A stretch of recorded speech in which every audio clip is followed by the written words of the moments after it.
Hello friends, welcome back to my channel. ফিরে আসলাম নতুন একটা ভিডিও নিয়ে। আজকের ভিডিওটি হতে চলেছে বাচ্চাদের জন্য একেবারে সহজ উপায়ে একটা হাঁসের বাচ্চা আঁকানো। এটা বড় থেকে বাচ্চা সকলে আঁকতে পারবে। বিশেষ করে বাচ্চাদের জন্য একেবারে একটা সহজ নিয়ম। বিশেষ করে বাচ্চাদের কম্পিটিশনেও আঁকানো যায়। এটি একেবারে একটা সহজ পদ্ধতিতে হাঁসের বাচ্চা আঁকানো। তো যারা মোটে কিচ্ছু আঁকাতে পারে না তারাও এই ভিডিওটি দেখলে আঁকতে পারবে। তো চলো শুরু করা যাক। এবং ভিডিওটি ভালো লাগলে লাইক, কমেন্ট, শেয়ার এবং চ্যানেলটি সাবস্ক্রাইব করবে।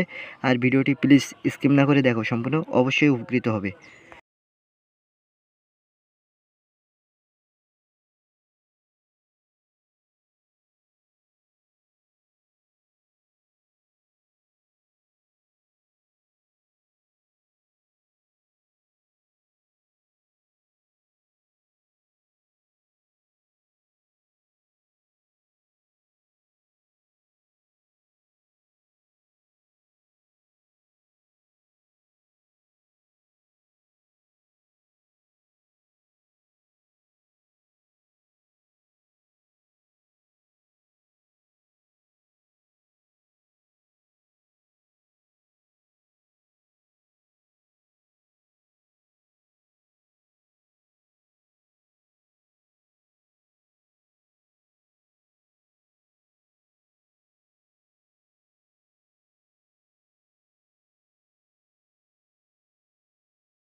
তো এই ছিল আজকের ভিডিও। আজকের ভিডিওটি কেমন লাগলো প্লিজ কমেন্টের মাধ্যমে জানাও, এবং তোমরা কী ধরনের ভিডিও চাও নেক্সট পার্টে সেই ধরনের ভিডিও আপলোড দেওয়া হবে। তোমরা